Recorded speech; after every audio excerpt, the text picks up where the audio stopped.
ನಮಸ್ಕಾರ. The protection of womens from domestic violence.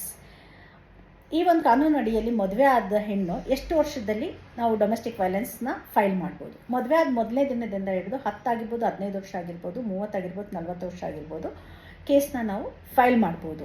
ಏನಪ್ಪ 40 ವರ್ಷ ಅಂತ ಅಂದಾಗ, 40 ವರ್ಷದಲ್ಲಿ ಏನಾದರೂ ತನ್ನ ಗಂಡ ಸಂಸಾರದಲ್ಲಿ ಒಂದು ನಿರಾಸಕ್ತಿ ಹೊಂದ್ಬಿಟ್ಟು ಯಾವುದೇ ರೀತಿಯಲ್ಲಿ ಅವಳಿಗೆ ಬೇಕಾಗಿರುವಂತಹ ಸವಲತ್ತು ಕೊಡದೇ ಇತ್ತು ಅಂದಾಗ ನಮಗೆ ಯಾವ ಪರಿಹಾರ ಬೇಕು ಈ ಒಂದು ಕಾನೂನು ಅಡಿಯಲ್ಲಿ ನಾವು ಅದನ್ನು ತೊಗೋಬಹುದು.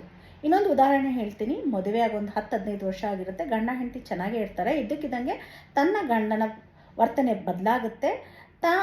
ಬದಲಾದಾಗ ಅವನು ಒಂದು ಮಾನಸಿಕ ಕಿರುಕುಳ, ದೈಹಿಕ ಕಿರುಕುಳ ಎಲ್ಲನೂ ಸ್ಟಾರ್ಟ್ ಮಾಡ್ತಾನೆ. ಏನಪ್ಪ ಈ ರೀತಿಯಲ್ಲಿ ನನ್ನ ಗಂಡ ಬದಲಾಗಿದ್ದಾನೆ ಅಂದ್ಬಿಟ್ಟು ಆ ಹೆಣ್ಣು ಹೋಗ್ಬಿಟ್ಟು ಪರಿಶೀಲನೆ ಮಾಡಿದಾಗ ತನ್ನ ಗಂಡನಿಗೆ ಇನ್ನೊಂದು ಹೆಣ್ಣಿನ ಸಂಪರ್ಕ ಇದ್ದು ಅನೈತಿಕ ಸಂಬಂಧ ಇತ್ತು ಅಂತ ಗೊತ್ತಾಗಿ ಅವಳಿಗೆ ಯಾವುದೇ ರೀತಿಯಲ್ಲಿ ಆ ಅನೈತಿಕ ಸಂಬಂಧದ ಎವಿಡೆನ್ಸ್ ಇತ್ತು ಅಂತ ಅಂದಾಗ ಈ ಒಂದು ಕಾನೂನಿನ ಅಡಿಯಲ್ಲಿ ಹೋಗ್ಬಿಟ್ಟು ತನ್ನ ಗಂಡನ ಮೇಲೆ ಅವಳಿಗೆ ಬೇಕಾಗಿರುವಂತಹ ಪರಿಹಾರವನ್ನು ತಗೋಬೋದು. ಆದರೆ ಆ ಒಂದು ಅನೈತಿಕ ಸಂಬಂಧದಲ್ಲಿರುವಂಥ ಹೆಣ್ಣಿನ ಮೇಲೆ ಹೋಗ್ಬಿಟ್ಟು ನಾವು ಕಂಪ್ಲೇಂಟ್ ಲಾಡ್ಜ್ ಮಾಡ್ಬೋದು ಅಂದರೆ ಖಂಡಿತ ಇಲ್ಲ. ಯಾಕಂದರೆ ಅವಳು ಒಂದು ಹೆಣ್ಣು, ಅವಳು ನಿಮ್ಮ ಮನೇಲಿ ಬಂದು ಇರೋದಿಲ್ಲ. ಡೊಮೆಸ್ಟಿಕ್ ವೈಲೆನ್ಸ್ ಅಂದರೆ ಮನೆಯಲ್ಲಿ ಯಾರಿದ್ದಾರೆ ಅವ್ರ ಮೇಲೆ ಕೊಡುವಂಥ ಕಂಪ್ಲೇಂಟ್. ಅಕಸ್ಮಾತ್ ಆ ಹೆಣ್ಣು ಮನೆಯಲ್ಲಿ ಇತ್ತು, ನಿಮಗೆ ಗಂಡ ಮತ್ತು ಆ ಹೆಣ್ಣು ಇಬ್ಬರು ಸೇರ್ಕೊಂಡು ಕಿರುಕುಳ ಕೊಡ್ತಿದ್ರೆ ಖಂಡಿತ ನೀವು ಆ ಹೆಣ್ಣಿನ ಮೇಲೂ ಸಹ ಈ ಒಂದು ಕಾನೂನು ಅಡಿಯಲ್ಲಿ ಹೋಗಿ ಕ್ರಮ ತಗೋಬೋದು.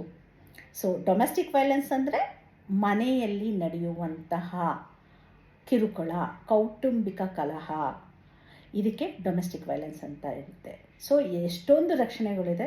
ದಯಮಾಡಿ ನಿಮಗೆ ಯಾವುದೇ ರೀತಿಯಲ್ಲಿ ನೀವು ಎಲ್ಲ ಹೇಳಿರುವಂತಹ ಒಂದು ಕಾನೂನಿನಲ್ಲಿರುವಂತಹ ಯಾವುದೇ ರೀತಿಯಲ್ಲಿ ಕಿರುಕುಳಕ್ಕೆ ಒಳಗಾಗಿ ಮಾನಸಿಕ ತೊಂದರೆಯಿಂದ ದೈಹಿಕವಾಗಿ ನೀವು ಬಳಲುತ್ತಿದ್ದರೆ, ನಿಮಗೆ ಗೌರವವಾದ ಜೀವನ ಬೇಕಂತ ಅಂದರೆ ಕಾನೂನಿನ ಮೊರೆ ಹೋಗಿ.